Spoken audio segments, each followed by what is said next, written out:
India US വാണിജ്യ കരാറിൽ പാർലമെന്റിൽ ആദ്യമായി പ്രതികരിച്ച് പ്രധാനമന്ത്രി നരേന്ദ്രമോദി.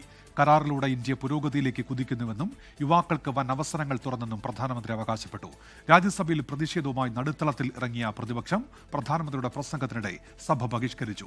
പ്രധാനമന്ത്രി ആക്രമിക്കാൻ നീക്കമുണ്ടായെന്ന് ലോക്സഭാ സ്പീക്കർ ഓം ബിർള ആരോപിച്ചു. സത്യത്തെ ഭയന്ന് പ്രധാനമന്ത്രി നുണകളിൽ അഭയം തേടുന്നു എന്നായിരുന്നു രാഹുൽ ഗാന്ധിയുടെ പ്രതികരണം. രാജ്യസഭയിലെ തന്റെ 97 മിനിറ്റ് നീണ്ട പ്രസംഗത്തിൽ അമേരിക്കയുമായും യൂറോപ്യൻ യൂണിയനുമായുള്ള കരാറുകളെ പ്രകീർത്തിച്ച പ്രധാനമന്ത്രി തന്റെ ഭരണ നേട്ടങ്ങളും എടുത്തു പറഞ്ഞു. अमेरिका के साथ अभी हुआ जो ट्रेड डील हो और पूरा विश्व खुल करके इस ट्रेड डील का तारीफ कर रहा है. अमेरिका के साथ ट्रेड डील होने के बाद विश्व को और भरोसा हो गया कि जो स्थिरता के एहसास हो रहा था अब गति का भी एहसास होने लगा है. विश्व के लिए शुभ संकेत. इसका सबसे बड़ा लाभ हमारे देश के नौजवानों को होगा. കോൺഗ്രസിനെ പ്രധാനമന്ത്രി കടന്നാക്രമിച്ചു. സ്നേഹത്തിന്റെ കട തുറക്കുന്നവർ മോദിയുടെ ശവക്കുഴി തോണ്ടുമെന്ന മുദ്രാവാക്യം മുഴക്കുന്നുവെന്ന വിമർശനം.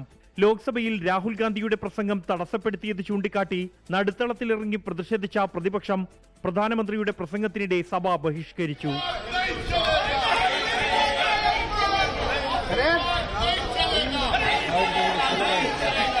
അതേസമയം ലോക്സഭയിൽ പ്രധാനമന്ത്രിയെ ആക്രമിക്കാൻ സാധ്യതയുണ്ടായിരുന്നെന്നും താൻ ആവശ്യപ്പെട്ടതനുസരിച്ചാണ് പ്രധാനമന്ത്രി സഭയിൽ വരാതിരുന്നത് എന്നും സ്പീക്കർ ഓം ബിർള ആരോപിച്ചു. कांग्रेस पार्टी के कई सदस्य माननीय प्रधानमंत्री जी के आसन पर पहुंचकर कोई भी अप्रत्याशित घटना कर सकते थे.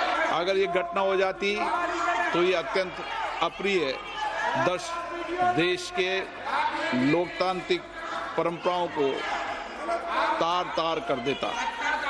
इसको टालने के लिए मैंने माननीय प्रधानमंत्री से आग्रह किया कि उन्हें सदन में नहीं आना चाहिए. കടുത്ത പ്രതിപക്ഷ പ്രതിഷേധത്തിനിടെ രാഷ്ട്രപതിയുടെ നയപ്രഖ്യാപന പ്രസംഗത്തിനുള്ള നന്ദി പ്രമേയം ശബ്ദവോട്ടോടെ ലോക്സഭ പാസാക്കി. 24 ഡൽഹി. ലോകത്തെവിടെയായാലും ഏത് സമയത്തും 24 വാർത്തകളും ഓഗ്മെന്റഡ് റിയാലിറ്റി പാക്കേജുകളും എക്സ്പ്ലെയിനറുകളും വിശദമായി കാണാൻ ഞങ്ങളുടെ യൂട്യൂബ് ചാനൽ നിങ്ങൾക്ക് സബ്സ്ക്രൈബ് ചെയ്യാം.